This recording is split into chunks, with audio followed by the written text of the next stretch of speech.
Hey, how are you guys? This is Michael, trainer at ML Fitness, back with you today for another tutorial. We're going to be going and doing some deep core exercises, working on our local muscular system, primarily focusing on the tonus stabilizers, deep core, and this was really helpful for anybody who is trying to maintain good posture and form while doing greater or more difficult exercises. And it's also, it's the basic ground level that everybody should be starting at in order to continue on with their exercise journey. This is for people who haven't exercised for a while. This is for people who are looking to challenge some of their deep core muscles. If you're doing either a lot of lifting and you're not really focusing enough on the actual core, this is where you get all that power from. If you do anything long distance, this is also really important, because if you're out and you're running for a long period of time, you're swimming for a long period of time, you need a solid core to be able to maintain a good posture for either running, swimming, cycling, powerlifting, any type of sport or performance. You want a strong local muscular system. So when I say local muscular system, what does that mean? That means those are your profundus muscles. Those are your deep muscles. Think of those, your muscular skeletal system, bones, those muscles really small attached. They help me stand upright. They help you walk around. Those are the muscles that you're going to use. However, we're not going to focus primarily on moving dynamically. We are going to be moving dynamically, but we're going to be just focusing on more of the stabilizing and the postural muscles of that. And then we'll move up to more dynamic, and I'll explain what that means as well. You're going to need a mat, a light medicine ball, a Pilates ball, a Pilates ring, and a pair of free weights. Okay? If you do not have, first one we're going to do is going to be your own body weight. This is where I want you to focus on learning how to engage your deep core muscle. In the first exercise, we have to get supine here. You're going to bend at your feet. All right? Bend at your feet, bend at your legs, hands down. You're gonna anchor your hands into the floor. Then you're going to anteriorly raise your pelvis up by arching your lower back. Then from there, you're going to push down the small of your back into the floor. Boom. And then from there, you should feel your core engage. And when I mean your core, I mean your transverse abdominis, deep inside, rectus abdominis, deep inside. And then you're gonna push back up. Now stick a few of your fingers underneath, and then you're going to push back down, right? Up, down. And when you go down, I want you to hold for at least 5-10 seconds. Back up, push back down. Back up, push back down. Now, the harder variation is you lift one foot up. You can either keep it off the floor like so. You can extend it all the way, right? But having those fingers there, if you extend and you start to raise up, that means you have to lift your foot a little bit higher so you can keep that pressure on those fingers and keep your core engaged the whole time, right? The higher you go, or the more of a flexion you go for your leg, of course, that's gonna put a lot less pressure on your back, especially if your lower back begins to hurt. However, you'll be able to maintain good pelvic floor posture, okay? Now, if this is too easy, then you can lift both feet up, almost in the same position as a dead bug. However, again, keeping those palms up or down on the floor, you're gonna lift interior and then go to neutral.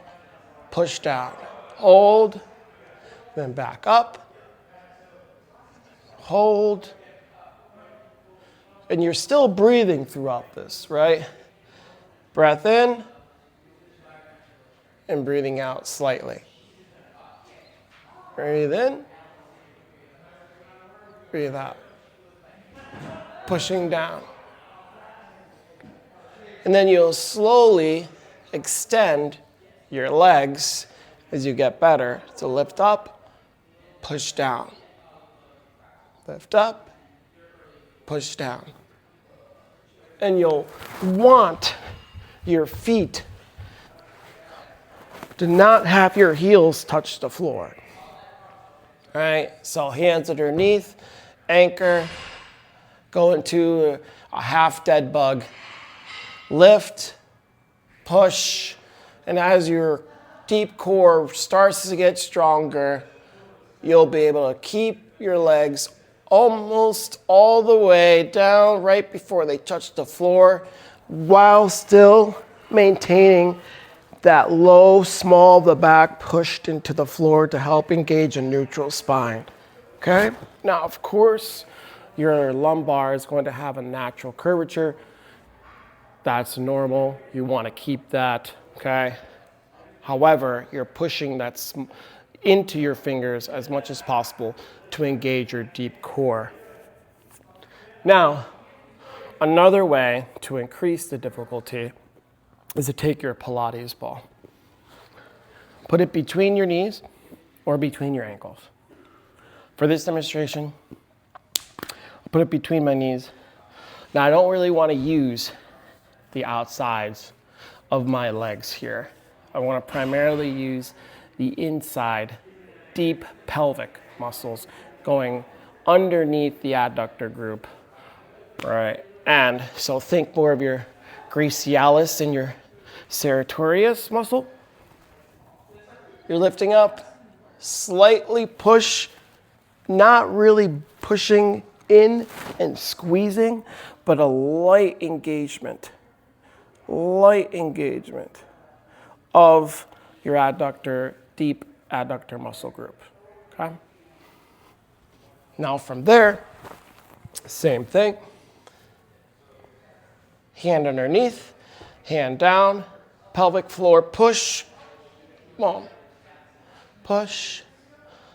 And then eventually you're gonna try and bring those legs fully extended, heels maybe 2 or 3 inches off the floor, head down, lifting up, pushing down, holding 5 to 10 seconds, pushing up, release, and down, and hold.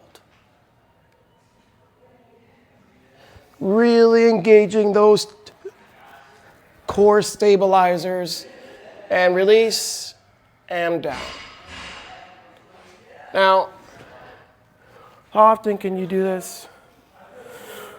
For days per week, I would do this between 2 to 4 times a week if you're exercising. You could do this in the beginning. Reason why you want to really work on the core and those deep core stabilizers. Though when you strengthen from inside out, the amount of exercises you'll be able to do and how quickly you progress and stack will increase, right? And your tendency for injury will decrease. And that's what you want. You want to be able to do the exercises safely. You want to know how to engage which muscles where, like motor control wise. Okay, when somebody says engage my core, what exactly does that mean? This is that pelvic floor deep core exercise that I'm showing you here. That's the standard to try. not just to try, but to learn the exercise. Okay, and then use that when you are doing either B stance RDLs, if you're going down and doing deadlifts, engaging that core.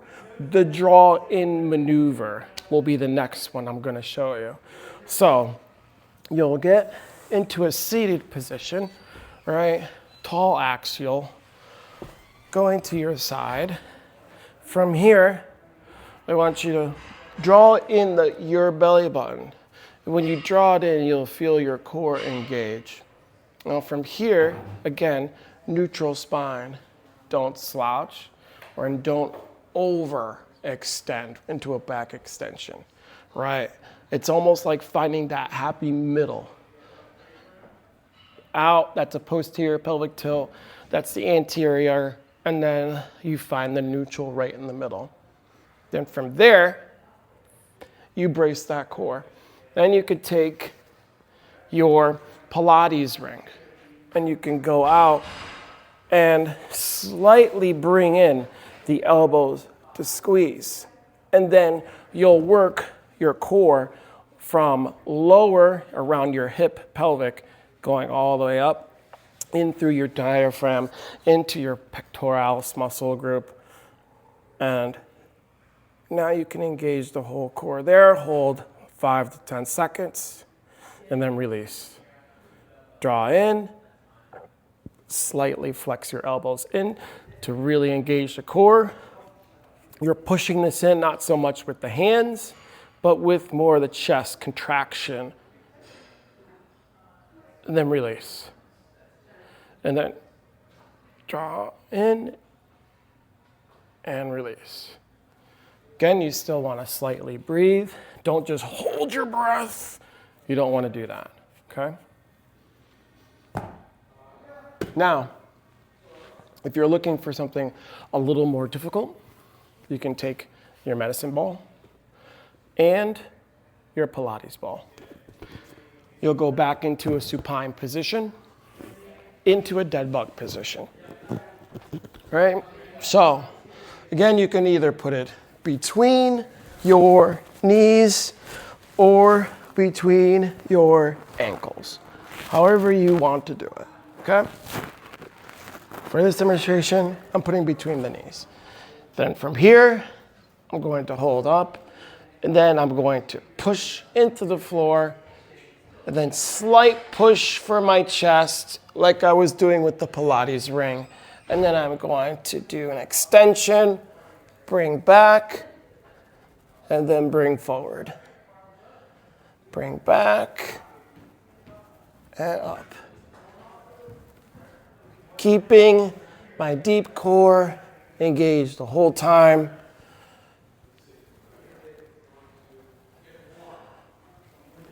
Okay. You can also hold a stabilization at the end. That's up to you. Between a 5 to 10 second hold at the end and back up. However, if that in the beginning is too much, just go back and forth, but in a controlled manner. So you want your arms and your legs to move in or move at the same time, right? So back. If you want the modified version, bring your arms and your legs bent, tap, back up. Tap, back up. Remember, slight contraction in the chest, back, up. And then as you get stronger, you're going all the way down, coming all the way up.